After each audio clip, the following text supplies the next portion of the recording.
this is Roger, thanks for dropping by. I'm sure you're all wondering what I bought at Burnham's.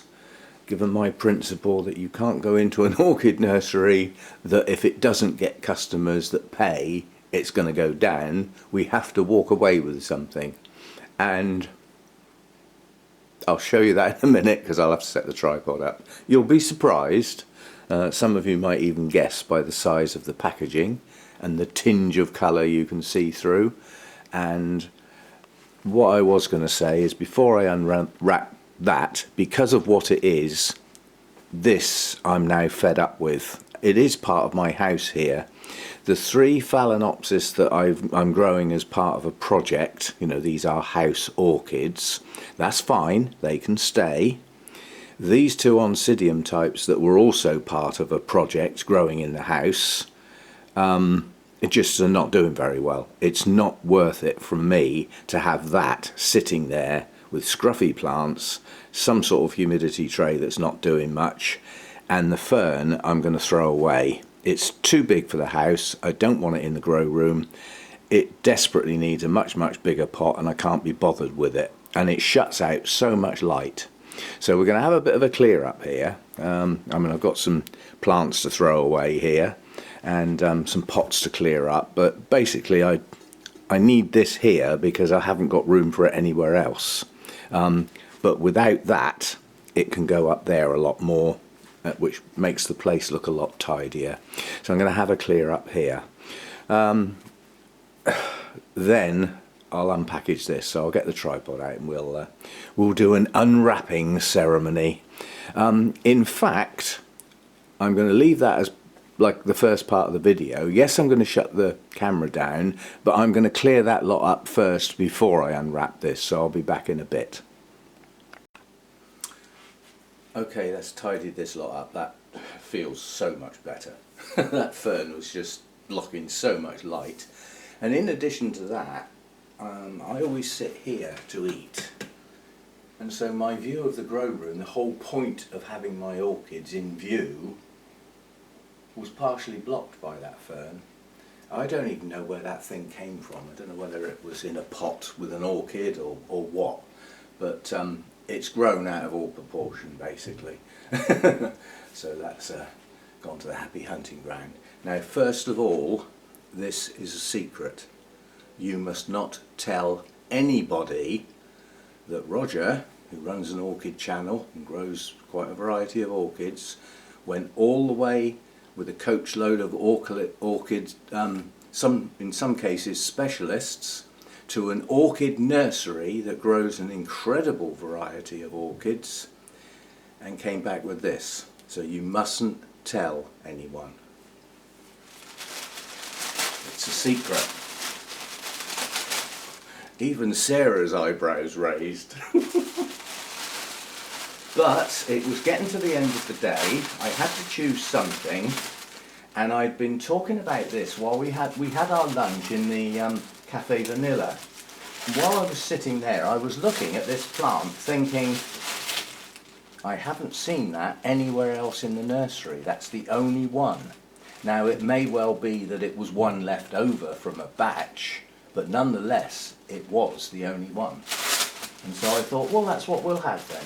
And I'll give you a clue, it can stay in the house and provide a nice bit of colour. Don't you dare tell anyone. You dare tell anyone I went to a specialist nursery and came home with a Phalaenopsis. No ID Phalaenopsis as well. Well, I think it is. I doubt if it's got a name. It's just a generic hybrid. What does it say on the tag? Phalaenopsis. Well, that's better than orchid or houseplant. It's been in this plant pot a long time. That I do know. So this could even be its second blooming. So this could have been chucked out in the nursery after it finished blooming the first time, and Sarah's bloomed it again. But the first thing to notice is there's 2 plants in the pot.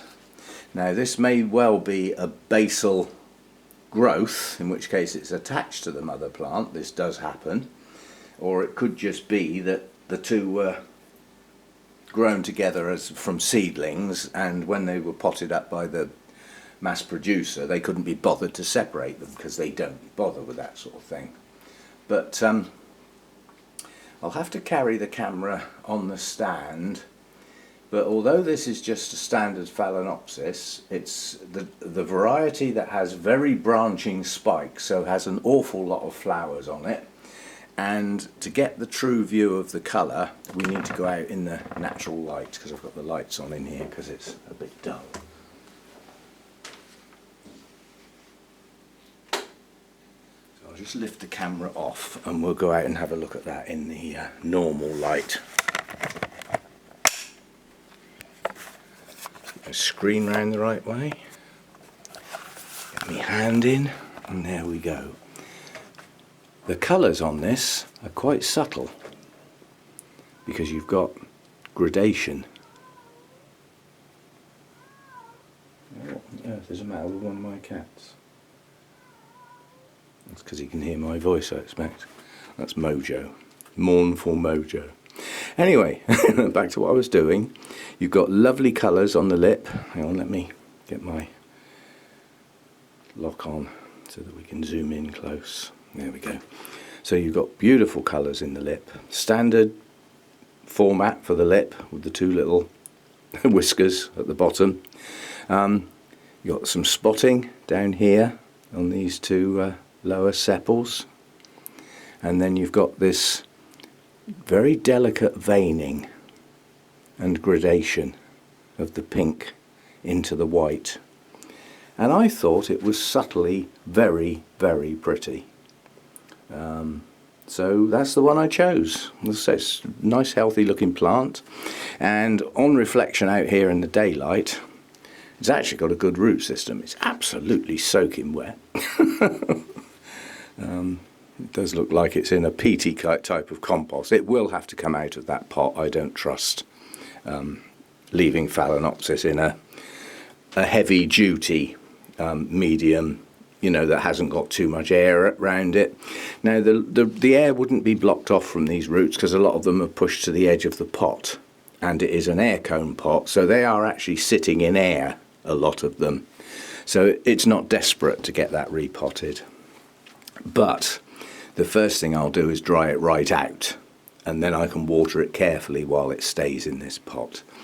But yeah, I really like the blooms, and yeah, so that's what I got. A few raised eyebrows, and it's just come out here to be filmed. It's now going to go back in the house and provide me with a nice splash of colour for as long as these blooms last on the end of the dining room table. I thought about putting it in a different place.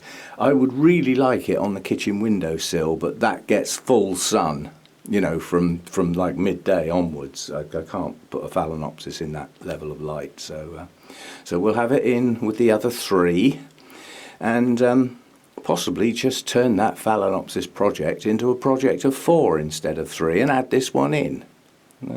I'll see. I don't know whether that's on or not, seeing as the Phalaenopsis project plants, those three have been, that project's been running a long time since I got them, since I brought them home. To add another one in, maybe cheating a bit, but anyway, that's what I got. All the other clips I filmed in the nursery, they are based, there are a few long shots of the nursery itself, but I basically just concentrated on what was in bloom in the public areas, and it was okay to go in the private area again and film in there, even though I was on my own for most of the time. So it's just blooms, and I'll put that together later. I haven't made my mind up whether I'll talk through it and put a soundtrack on it that way, or whether I'll just add some music. Who knows, I might do both. But that's for later, possibly even tomorrow. But I'll get this one loaded so that you saw what I bought. That's it, that's all I bought. Didn't buy any goods or bark or cork or charcoal. This is all I got. I spent most of my time walking around with other people, chatting to them, because some of the Orchid Society members haven't been growing that long, and you know, they were asking advice about what sort of things would be okay. You know, it's all very well saying pretty blooms must have, but some people override that with a bit of common sense now and again and say, okay, it's pretty blooms, but can I have it? or am I just going to take it home and kill it? So there's quite a bit of that going on. Anyway, I'll see you later. Thanks for dropping by.